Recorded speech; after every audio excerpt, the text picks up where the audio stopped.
Camarades, combien de vous êtes contents quand vous voyez vos responsables venir faire la queue et prendre le taxi à 250 avec vous?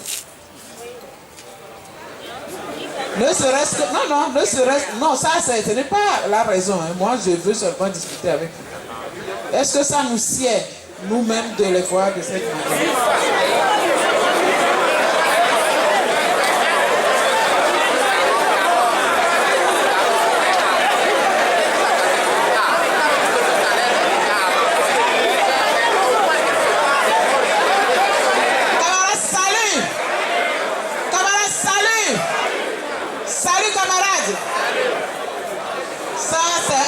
Du problème. L'autre aspect du problème, qu'est-ce qui fait que le cadre C, le cadre D, le cadre B, le cadre A2 fait l'effort de continuer les études? Pourquoi nous faisons ça? Pourquoi les gens s'en vont à la capacité, d'autres dans les universités de la place pour payer, faire les études coûte que coûte? C'est pour atteindre le sommet. Pour atteindre le sommet, c'est pas pour gagner plus. Hein? C'est pas pour gagner plus. Et cette personne qui a fait l'effort d'aller encore à l'école pour dépasser son niveau ancien, il devient lui-même d'abord quelqu'un qui a encore acquis d'autres connaissances. Dans la société, il acquiert d'autres notoriétés.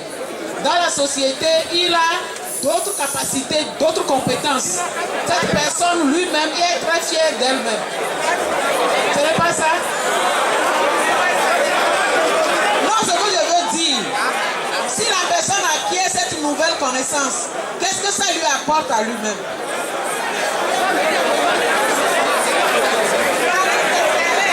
Donc, merci camarades. Merci camarades.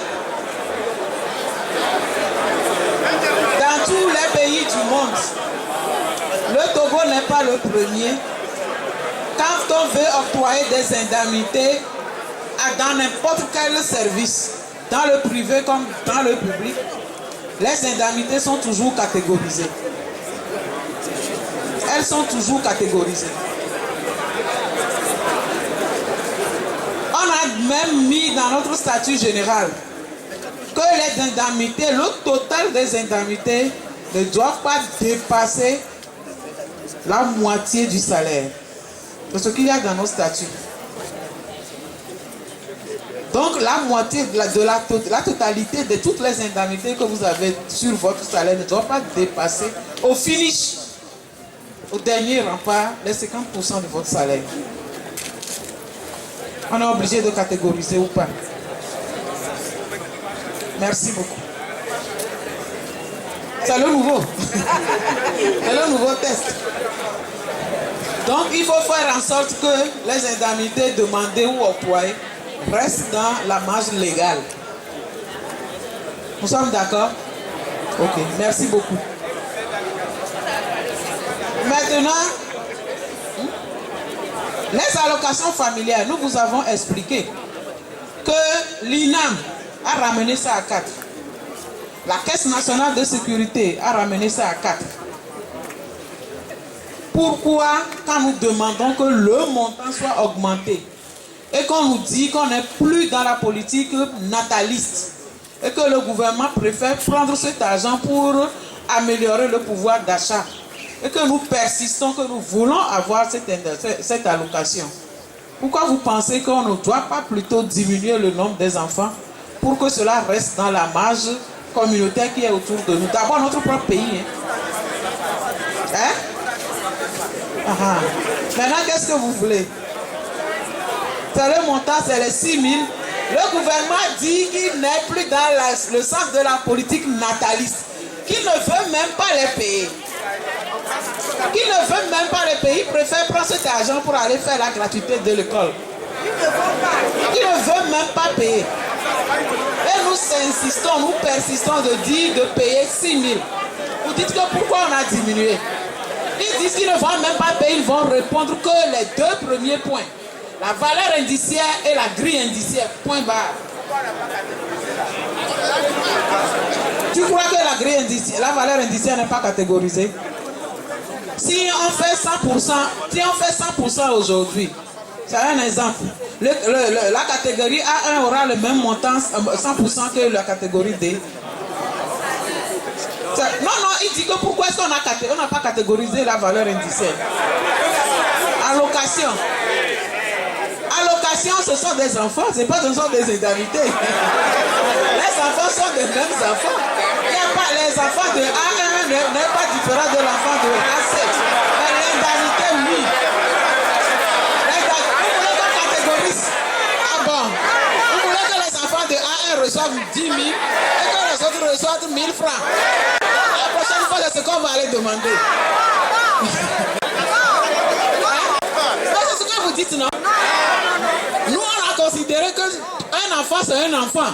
Quel qu'il soit né de je ne sais quoi, de la crise de Jupiter, il est égal. Vous voulez qu'on se ratifie? Il faut marquer ça, camarades. Il faut se ratifier les allocations. C'est ça, non? Hein? Écris. On va aller se ratifier dans les enfants. Vous savez, dans la vie elle-même, elle est catégorisée. Quand dans la fonction publique, il y a des A1, des A2, c'est parce que nous-mêmes, dans nos formations, nous avons été comme ça. Tout le monde n'a pas obtenu le même diplôme, n'a pas fait le même effort. Et c'est ça même qui motive l'effort que les autres font après pour atteindre ces niveaux-là et bénéficier. C'est un ferment de la société. Donc faisons l'effort. Nous qui sommes aujourd'hui dans les autres catégories, allons suivre les filières pour pouvoir remonter. Si tout le monde se retrouve un jour en catégorie A1, pourquoi pas? L'administration n'en sera que plus performante. Mais avec un problème de reclassement. Maintenant, il reste quel point?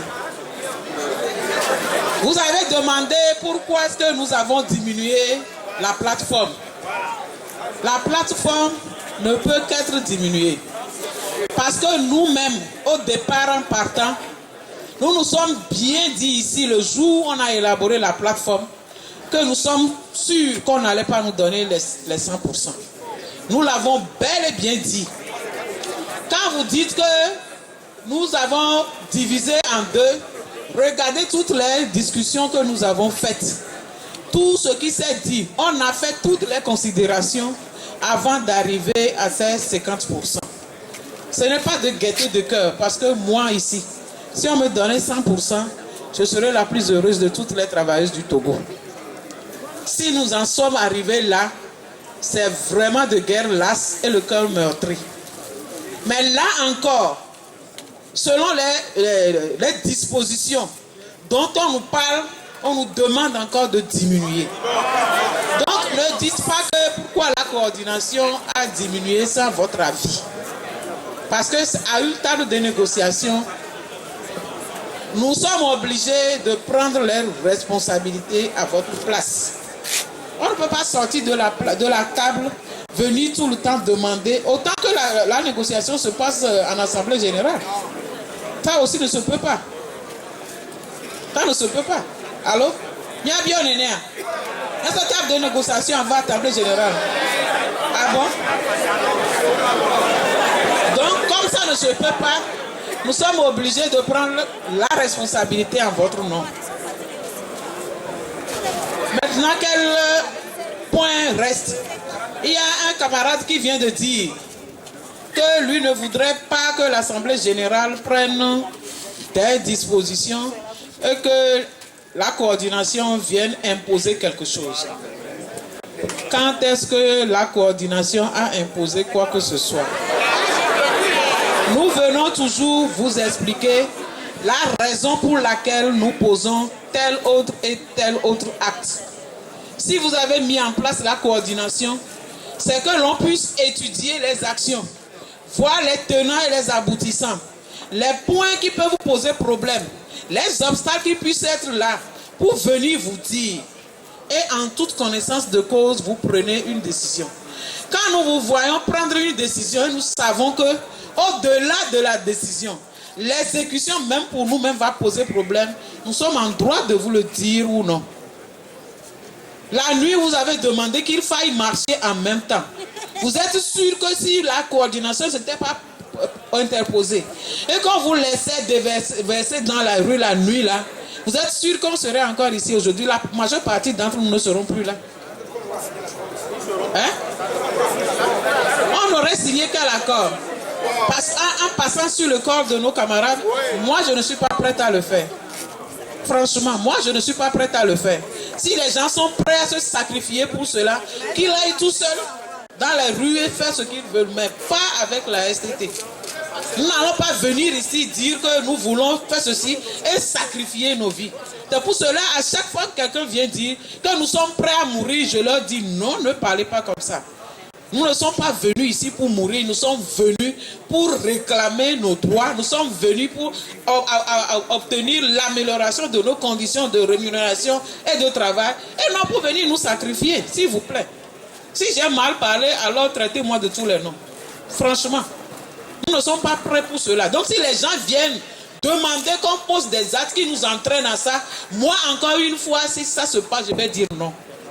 Mais si vous passez outre ce que nous avons dit et que vous y allez, chacun d'entre vous saura que c'est en son âme et conscience. Et tout seul, il a pris la décision. Parce que nous sommes là, nous avons aussi la responsabilité de vos vies. S'il se passe quelque chose demain, moi je ne peux pas me présenter devant vos familles, dire que c'est parce que la STT a fait ci, que ça a fait ça.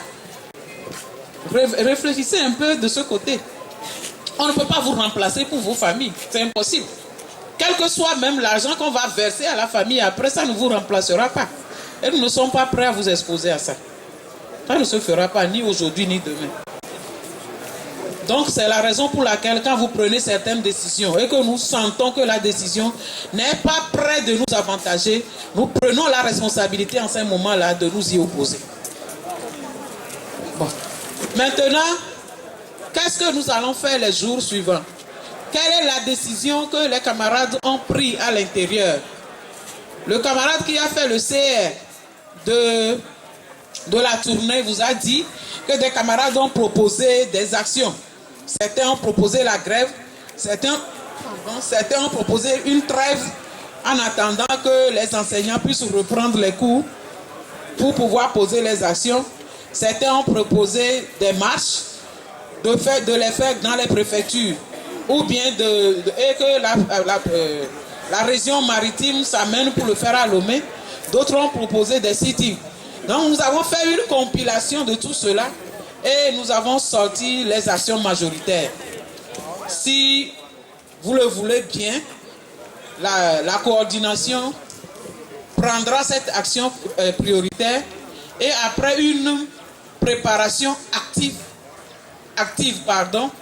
vous dira exactement ce qu'il y a lieu de faire.